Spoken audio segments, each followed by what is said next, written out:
Hola nuevamente.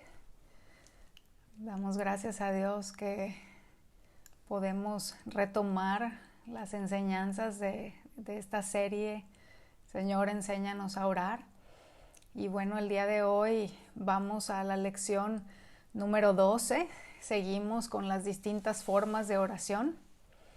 Y bueno, continuamos el día de hoy con, dentro de las formas o facetas de la oración, con la intercesión. En este caso es la parte 4. Ya llevamos 4 de este mismo tema. Y bueno, voy a iniciar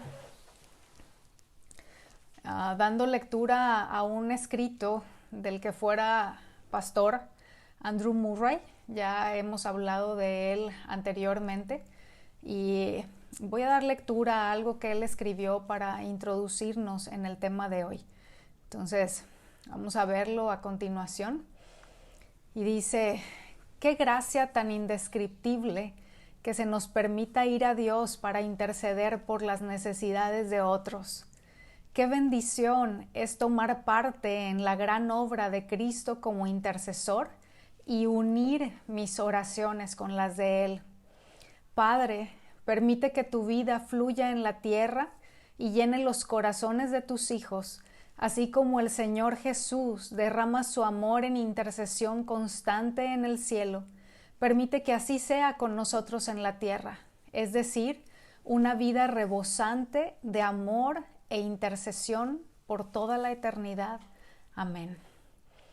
Y bueno, en anteriores lecciones, dentro de este tema o esta faceta de la oración que es la intercesión, vimos que en el Antiguo Testamento los sacerdotes eran como unas puertas de conexión entre el cielo y la tierra, porque ellos iban delante de Dios en representación del pueblo e intercedían a su favor.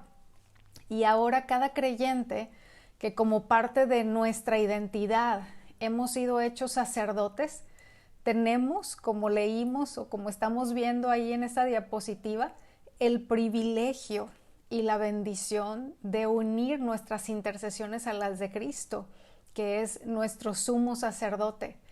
Pero no es suficiente con el solo hecho de interceder por aquello que su palabra nos enseña, que forma parte de la intercesión del Señor, sino que es esencial que, al igual que Él, lo hagamos con amor y por amor. Sí, como dice aquí al final en la diapositiva, ¿verdad? Una vida rebosante de amor e intercesión. Y he mencionado la palabra identidad en distintos momentos de estas últimas lecciones, incluida la de hoy, para referirme al hecho de que como creyentes hemos sido hechos un real sacerdocio, que es algo que la palabra nos dice. Pero eso no es lo único que forma parte de nuestra identidad como hijos de Dios. Y es esencial que lo tengamos claro de manera más amplia para poder conducirnos en congruencia con aquello que Dios dice que somos, ¿sí? Porque dependiendo del entendimiento que tengamos de nuestra identidad y de si abrazamos su verdad en este sentido en nuestro corazón, será si intercederemos o no. Y si intercedemos, ¿cuál es o cuál será nuestra motivación y cómo es que lo llevaremos a cabo? De esto depende que tengamos clara nuestra identidad. Y también si nuestra intercesión está definida por si amo o no a una persona, si me cae bien o no, o si me hace un bien o me hace un mal. Lo que haremos no mostrará quién es Dios y cómo es que Cristo se conduce si estos aspectos que acabo de mencionar definen mi intercesión. Y más adelante ahondaremos en esto, que es el tema central de nuestra lección, pero antes vamos a echar un vistazo al concepto de identidad para asegurarnos de que lo tenemos claro. Sí, es algo muy importante. Y bueno, En cada país hay documentos oficiales de identidad de las personas, ¿sí? Y pueden ser de distintos tipos, como el carné o credencial de identidad, el pasaporte, un acta de nacimiento, entre otros, ¿verdad? Y el diccionario de la lengua nos dice que la identidad es el conjunto de los rasgos propios de un individuo o de una comunidad. Es decir, que es aquello que distingue a una persona o a un grupo de personas de otros. Y para poner un ejemplo, alguien que dice, yo nací en Francia, soy casado, tengo 2 hijos, soy gerente de una empresa, no profeso ninguna religión, soy un apasionado del fútbol que ama viajar y conocer otros lugares. ¿Sí? Esta es una persona que está mencionando algunos aspectos de su identidad en lo natural. ¿Sí? Y bueno, la palabra nos enseña en Filipenses, en el capítulo 3, cómo el apóstol Pablo menciona algunos aspectos que formaban parte de su identidad en lo natural. Y vamos a leer lo que nos dice ahí en el capítulo 3, los versículos 5 y 6. Circuncidado a los 8 días de nacer, del linaje de Israel. Y mira, ahí le subrayé la palabra linaje para que le preste atención, porque más adelantito vamos a hablar de ella. Sigue diciendo, de la tribu de Benjamín, hebreo de hebreos, en cuanto a la ley, fariseo, en cuanto al celo, perseguidor de la iglesia, en cuanto a la justicia de la ley, hallado irreprensible. Y bueno, en Romanos, en el capítulo 1, en el versículo 1, vamos a ver cómo es que Pablo menciona algunas cosas que tienen que ver con su identidad en lo espiritual, ¿sí? En este caso, es la manera en la que él se introduce en su carta a los romanos y él se está presentando ante ellos mencionando algunos aspectos de esa identidad. En el versículo 1 dice, yo, Pablo, esclavo de Cristo Jesús y elegido por Dios para ser apóstol y enviado a predicar su buena noticia, escribo esta carta. Mire, aquí la diferencia consiste en que todo lo que Pablo ha mencionado es debido a la identidad que recibió de Dios. ¿Sí? Ahí menciona que es un elegido para ser apóstol y un enviado por Dios para predicar o a predicar la buena noticia. Y el quién era él, que vemos aquí en este versículo como un ejemplo solamente, lo basó en el hecho de a quién pertenecía.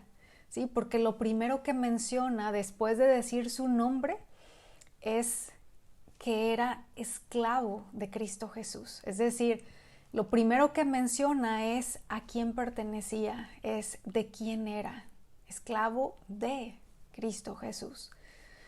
Y bueno, es esencial que como creyentes, antes de buscar respuestas a las preguntas, ¿quién soy? ¿Y cuál es mi identidad? Respondamos a una pregunta que va antes, porque de esa respuesta vendrá la respuesta a estas otras que tiene ahí en la pantalla, ¿sí? Ahora, ¿cuál es esa pregunta? Pues la pregunta es, ¿de quién soy? ¿Sí? ¿De quién soy? ¿Sigo siendo esclavo del pecado? ¿O puedo decir como Pablo, soy esclavo de Cristo Jesús? ¿Soy hijo de Dios o hijo del diablo? Hermanos, no hay más opciones, ¿sí? No hay una tercera o cuarta opción aquí. O somos de Cristo Jesús, esclavos suyos o lo somos del pecado. ¿Somos hijos de Dios o somos hijos del diablo? Y el punto es que si podemos responder o hemos respondido a esta pregunta de quién soy, con la respuesta soy hijo o soy hija de Dios, será bueno que nos preguntemos también si nuestras acciones están dando testimonio de ello.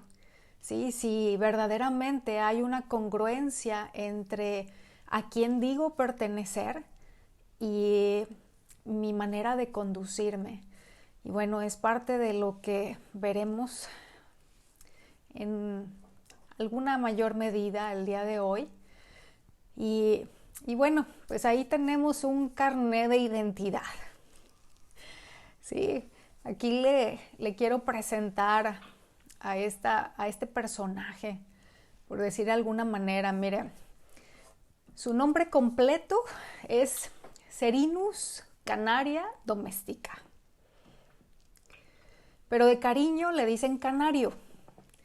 Su fecha de nacimiento, el 11 de enero de 2022, así que es un jovenzuelo, ¿sí? El lugar de nacimiento, las Islas Canarias, que es de ahí de donde toma su nombre, o que es por el hecho de que es originaria de ahí esta ave que le pusieron el nombre que lleva. Y bueno, esto que usted ve ahí en la pantalla es una etiqueta de identidad puesta por seres humanos a esta ave en particular. Pero podríamos ir más allá y hacer preguntas como el hecho de ¿por qué vuela? ¿Por qué canta en ciertos horarios del día? ¿Por qué se alimenta de determinada manera? ¿Por qué se comporta y lleva a cabo todo lo que hace? ¿Por qué? ¿Por qué? ¿Por qué? Y bueno, ¿será porque haciendo esto llegará a ser pájaro? ¿Será porque llevando a cabo cada una de estas actividades resultará en que pueda alcanzar una identidad como pájaro? Pues obvio que la respuesta es un rotundo no, ¿verdad? De ninguna manera. De hecho, es porque es un pájaro que todo esto forma parte, ¿sí?, de su ley de vida establecida por Dios. Cada una de las cosas que mencionamos forma parte, dicho de otra manera, de su naturaleza, es decir, forma parte de su identidad. Y existe una conexión entre identidad y las acciones y elecciones o decisiones que hacemos. La identidad se relaciona con nuestros valores básicos que dictan las elecciones que hacemos, como por ejemplo, cómo son las personas con las que busco relacionarme, por cuál profesión u oficio me inclino, qué pienso acerca del matrimonio y de los hijos, entre muchísimas otras cosas que podríamos mencionar. Estas elecciones reflejan quiénes somos y qué valoramos. Así que es importante que conozcamos y abracemos la identidad que como creyentes hemos recibido para caminar en cada aspecto de ella y llevar a cabo nuestra labor como sacerdotes intercesores. Es parte de esto, hermanos, ¿sí? Esa intercesión que somos llamados a realizar debe ser el resultado natural de nuestra identidad, en lo cual vamos a ahondar un poco más adelante. Y bueno, en la lección anterior aprendimos acerca de la intercesión a favor de quienes no conocen al Señor, específicamente en lo concerniente a la salvación, ¿sí? Hablamos con respecto a esto, ¿sí?, de lo que la palabra nos indica y dentro de ello el hecho de que debemos incluir a los gobernantes de cada nación pidiendo por la salvación de ellos también. Pero además vimos que debemos interceder no solo por su salvación, sino también pedir a su favor para que hagan buen uso de la autoridad que Dios les ha delegado para gobernar. Y continuando con la intercesión a favor de aquellos que son creyentes, vamos a ver, con la intercesión con aquellos que no son creyentes, vamos a ver otro aspecto, ¿sí?, en el que tenemos una instrucción específica del Señor, ¿sí? Ya vimos esa parte de interceder por su salvación, interceder por los gobernantes para que hagan buen uso de la autoridad que se les ha delegado, y entre otras cosas, pero ahora vamos a ver otro aspecto en donde la instrucción que hemos recibido como creyentes viene específicamente del Señor o directamente por parte de nuestro Señor Jesús. Y bueno, esa enseñanza acerca del amor hacia los enemigos incluye interceder por ellos. Y vamos a ver en los siguientes versículos, que forman parte de lo que conocemos como el Sermón del Monte, que dentro de todas las cosas que Jesús enseñó, encontramos lo siguiente en los versículos 43 al 45 del capítulo 5 de Mateo. ¿Han oído la ley que dice, ama a tu prójimo y odia a tu enemigo? Pero yo digo, ama a tus enemigos, ora por los que te persiguen. De esa manera estarás actuando como verdadero hijo de tu Padre que está en el cielo, pues Él da la luz de su sol tanto a los malos como a los buenos, y envía la lluvia sobre los justos y los injustos por igual. Así que tenemos claro que como parte de nuestra identidad hemos sido hechos sacerdotes al servicio de Dios. Ya con esta creo que van 3 lecciones en donde hemos tocado ese aspecto de nuestra identidad. Pero en el pasaje que acabamos de leer, el Señor Jesús nos enseña acerca del aspecto de nuestra identidad, de donde se desprende el resto de los aspectos. Y es el hecho de que hemos sido hechos hijos de Dios.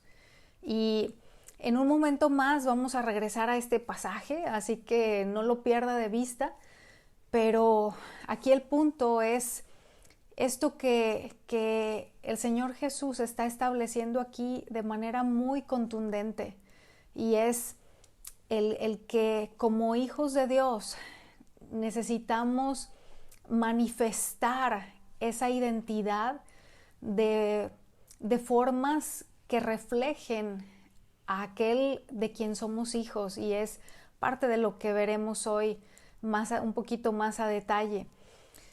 En lo natural, cuando un niño es adoptado, se hace un trámite legal por el cual queda registrado en un documento que esa personita ahora es hijo o hija de X padres. Pero es algo que sucede solamente en el exterior, porque ese hijo por adopción no tiene el ADN de sus padres adoptivos, ¿sí? Hay un documento oficial que es lo que tenemos aquí, ¿verdad? Hay un trámite legal, y dentro de ese trámite legal queda establecido por escrito en un documento que esa persona ahora es hijo de tal hombre y de tal mujer, pero ese pequeño, esa pequeña no tiene el ADN de sus padres adoptivos. Y aunque existe ese documento, queda solamente en el plano de lo externo, porque no ha ocurrido nada por dentro de esa persona que ha sido adoptada. Y en el caso de quienes hemos nacido de nuevo, hermanos, que es lo mismo, ¿sí? Nacer de nuevo se puede decir de distintas maneras, que vienen a ser sinónimos, nacer de nuevo es lo mismo que nacer de arriba o nacer de Dios. Cuando esto ocurre en aquellos que hemos tenido esa experiencia, la vida de Dios, su propia naturaleza, es puesta en nuestro interior por el Espíritu Santo que viene a morar a nosotros. Poniéndolo en términos humanos, es como si Dios nos diera de su información genética, ¿sí? Es como si Dios nos diera de su ADN. Y bueno, este hermano escribe lo siguiente: la oración del creyente es el resultado de su nueva naturaleza como hijo o hija de Dios. Es la apelación de un hijo de Dios, nacido de nuevo, a su Padre bueno y amoroso, y está inspirada por un amor y confianza que nace en él o ella por la obra del Espíritu Santo. Aquí este hermano, que se llama Pablo de Irós, lo que está diciendo es que como resultado de esa naturaleza que ha sido puesta en nuestro interior por el Espíritu Santo que ha venido a morar dentro de nosotros y ha hecho de nosotros su templo, su habitación, su morada, la oración es el resultado natural, así como en el caso del canario, ¿verdad? El hecho de que cante es parte de su naturaleza, es el resultado natural de la ley de vida que Dios ha escrito en esa ave en particular, es el resultado de la información genética que hay en este pájaro en específico. En el caso de nosotros como creyentes, la oración es resultado de esa nueva naturaleza, ¿sí? Del hecho de que hemos nacido de Dios, que tenemos un Padre que es bueno y que es amoroso, al cual podemos dirigirnos, y que todo esto nace de esa confianza por la obra del Espíritu Santo en nuestro interior. Y bueno, vamos a ir ahora a Primera de Juan, capítulo 4, versículo 7, para leer lo que nos dice ahí con relación a esto mismo que venimos hablando. El apóstol Juan, inspirado por el Espíritu Santo, escribió lo siguiente: amados, amémonos unos a otros, porque el amor es de Dios o procede de Dios, y todo el que ama es nacido de Dios y conoce a Dios. Mire, ahí la palabra nacido viene de un vocablo griego que, como está escrito ahí entre paréntesis, es el vocablo genao, que quiere decir engendrado. Entonces, se está diciendo aquí el apóstol que todo el que ama es debido a que ha sido engendrado por Dios y que conoce a Dios. Ese genao implica ser nacido con la implicación de un cambio rotundo en la totalidad de una persona. Es decir, tiene que ver con el hecho de nacer en este caso, de Dios, pero lleva implícito el que hay un cambio en la totalidad de lo que esa persona es desde su interior. Y en Juan capítulo 3, versículo 5, leemos lo siguiente: Jesús respondió: en verdad te digo que el que no nace de agua. Ahí encontramos nuevamente la misma palabra, ¿sí? La palabra genao. Cuando está hablando de palabra, es una alusión, es una forma simbólica de referirse a la palabra de Dios. Es decir, el Señor Jesús, hablando a Nicodemo, le está diciendo: en verdad te digo que el que no nace de la palabra de Dios y del Espíritu no puede entrar en el reino de Dios. El exégeta A.T. Robertson escribió lo siguiente con relación a un versículo que vamos a ver a continuación en la siguiente diapositiva, pero que al mismo tiempo alude a esta cita que encontramos aquí en la pantalla de Juan 3:5, y es: el hecho de que hay relación de sangre por medio del nuevo nacimiento llevado a cabo por la palabra de Dios y el Espíritu Santo, ¿sí? O sea, tiene que ver con todo esto que hemos venido mencionando de cómo aquel que es nacido de Dios, aquel que es engendrado por Dios, aquel que,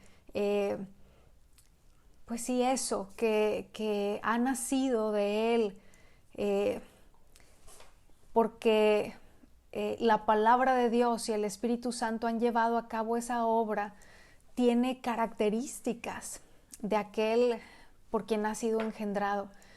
Y vamos a ver a continuación cómo el apóstol Pedro enlista algunos de los aspectos que forman parte de nuestra identidad como hijos de Dios. Y el apóstol inicia esa lista de lo que somos con las palabras linaje escogido, ¿sí? Primera de Pedro, capítulo 2, versículo 9. Pero ustedes son, ¿sí? Ahí lo estoy subrayando, porque no dice tienen, ¿sí? No dice, pero ustedes tienen, sino es ustedes son, que tiene que ver con el hecho de la identidad que como creyentes hemos recibido. Si ustedes son linaje escogido, y mire, ahí esa palabrita linaje es una palabra a la que vamos a regresar en un momento más, y por eso se la menciono para que prestemos atención a ella. Sigue diciendo, real sacerdocio, nación santa, pueblo adquirido por Dios para anunciar las virtudes de aquel que nos llamó de las tinieblas a su luz admirable. Vamos a ver de cada uno de estos aspectos, de esta lista de aspectos que forman parte de nuestra identidad como creyentes. Al primero al que vamos a referirnos para detallarlo un poquito es real sacerdocio. Y esto tiene que ver con que el creyente es separado, dedicado y consagrado para servir a su Dios. A eso es a lo que se refiere con esta frase de real sacerdocio. La siguiente frase es nación santa. Aquí nos habla de que Dios ha separado a los creyentes de las tinieblas y que ahora espera que sean como Él en su conducta, ¿sí? Una nación santa, un pueblo separado, apartado para los propósitos de Dios y para su uso exclusivo. La tercera frase es pueblo adquirido por Dios. Esto tiene que ver con el hecho de que la identidad del creyente no está fundamentada en lo que hace, sino por a quién pertenece, ¿sí? Que es lo que hablábamos hace ratito acerca de esas preguntas, ¿verdad? El hecho de responder en primera instancia a la pregunta de a quién pertenecemos y de quién somos para poder dar respuesta o que en consecuencia tengamos la respuesta a las otras preguntas que vimos previamente. Y bueno, por último, nos habla del propósito, ¿verdad? De para qué es que hemos sido hechos ese linaje escogido, ese real sacerdocio, nación santa y pueblo adquirido por Dios. Y es para anunciar, en este versículo o en esta versión dice, las virtudes de aquel que nos llamó de las tinieblas a su luz admirable. Dicho de otra manera, es para anunciar sus proezas. Y ya veremos por qué menciono la palabra proezas en lugar de virtudes. Y regresando a la primera parte de este versículo, le decía desde hace un momento, ¿verdad? Que pusiéramos atención a la palabra linaje, que en este versículo es el mismo vocablo griego que usa Pablo cuando hace referencia al hecho de que él es del linaje de Israel, ¿sí? Que es la cita que vimos previamente. Y en este caso, este vocablo viene del griego genos, que es de donde viene también la palabra gen o genes, que creo que es una palabra con la que estamos familiarizados, ¿verdad? Que es una palabra que se escucha mucho y que podemos utilizar con cierta regularidad, que de un tiempo a la fecha, sabemos, tenemos información acerca de esto. Bueno, pues esta palabra gen o genes viene de este vocablo griego genos, que significa familia o parientes, que a su vez viene de una raíz que es ginomai, que significa hacer que sea, o generar, que también significa llegar a ser. Y de esta misma raíz viene la palabra genao, que es la que vimos previamente, que significa engendrado o que nace de. Así que quien es engendrado por Dios y nace de Dios es parte de ese linaje escogido que nos está hablando aquí en esta cita, ¿verdad? En la que el apóstol Pedro enlista cada una de estas características que forman parte de nuestra identidad. Ahora, ¿para qué? Aquí en este mismo versículo nos enseña el para qué de todo esto, y es para anunciar las virtudes, pero el vocablo que aquí se traduce como virtudes alude a los hechos admirables de Dios, por medio de los cuales nos arrebató del dominio de las tinieblas y nos trasladó al reino de la luz, nos transportó a su luz admirable. Por tanto, la palabra más adecuada para traducirlo al español sería la palabra proezas, ¿sí? Para anunciar las proezas de aquel que nos rescató de la esclavitud al pecado, las proezas de aquel que nos trasladó de la muerte a la vida y de las tinieblas a su luz admirable, las proezas de aquel que cambió nuestro corazón de piedra por uno de carne, las proezas de aquel que nos amó y limpió nuestros pecados con su sangre, entre muchísimas otras proezas que Él ha llevado a cabo en nuestras vidas al momento de salvarnos, al momento de hacernos nacer de nuevo, al momento de perdonar nuestros pecados. Y vamos a ir a continuación a Mateo capítulo 5, que es el versículo que vimos previamente y que le mencioné que íbamos a regresar en un momento más adelante. Pues ya estamos aquí de regreso. Vimos que en esta cita en la que el Señor Jesús está enseñando a sus discípulos y que por extensión nos enseña a cada uno de nosotros en este tiempo, es de llamar la atención. Yo no sé si para ustedes, pero para mí así es, de llamar la atención, que junto con la instrucción de amar a los enemigos, viene la instrucción de orar por ellos, ¿sí? Y es que orar a favor de personas que se han constituido en nuestros enemigos, hermanos, es el mayor bien que podemos hacerles.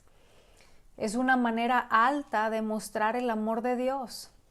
Y al hacer esto es que somos congruentes con el Padre que tenemos, que no solo hace salir su sol y envía la lluvia también sobre aquellos que lo menosprecian y lo rechazan, sino que aún en sus horas de agonía en la cruz, mostró su amor al interceder de la manera que nos enseña la palabra en el Evangelio de Lucas, en el capítulo 23.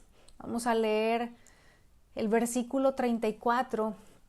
La primera parte de este versículo dice: y Jesús decía, Padre, perdónalos, porque no saben lo que hacen.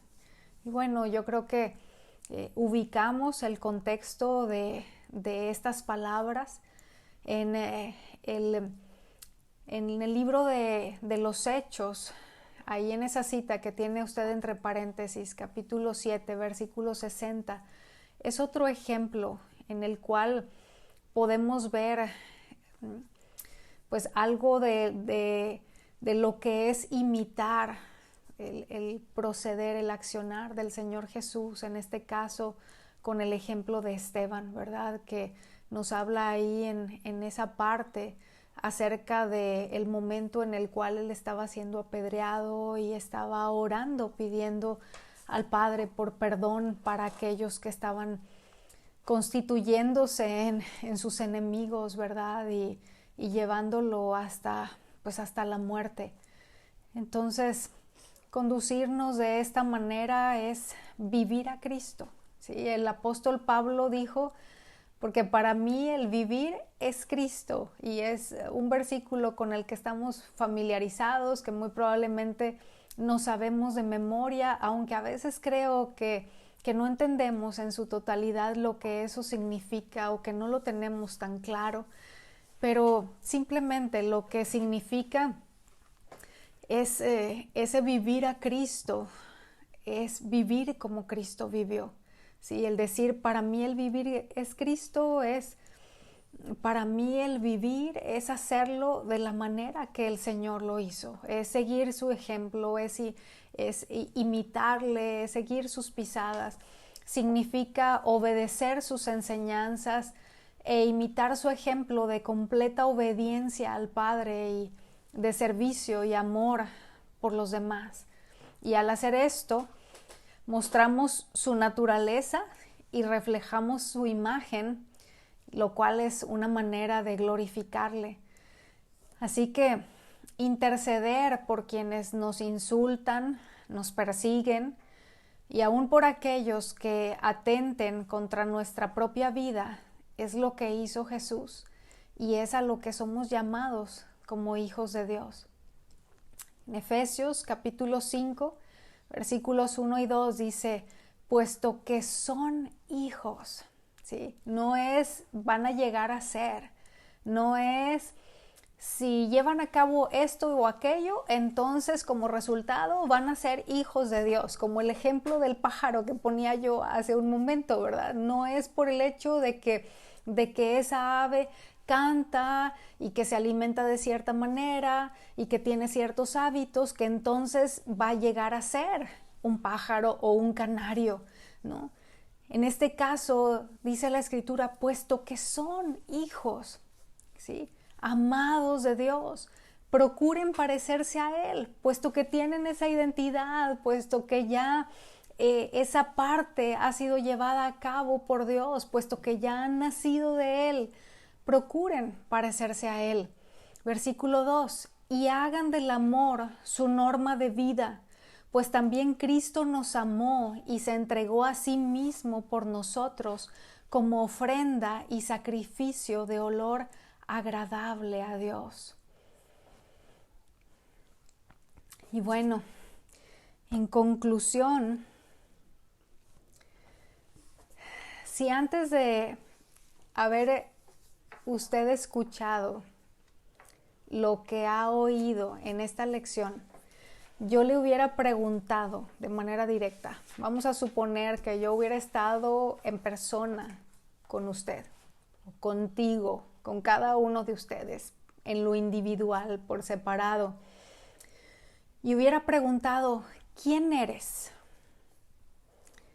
Y voy a guardar un poco de silencio después de repetir esta pregunta, para que medite en qué es lo que me respondería si yo preguntara, ¿quién eres? Creo que lo más probable es que habría respondido diciendo su nombre, lo cual lleva implícito la familia de la que viene por parte de papá y mamá, ¿verdad? Si hubiera usted incluido sus apellidos. Pero si me hubiera respondido de esa manera, a la pregunta ¿quién eres?, yo le diría, no he preguntado cómo te llamas, sino quién eres.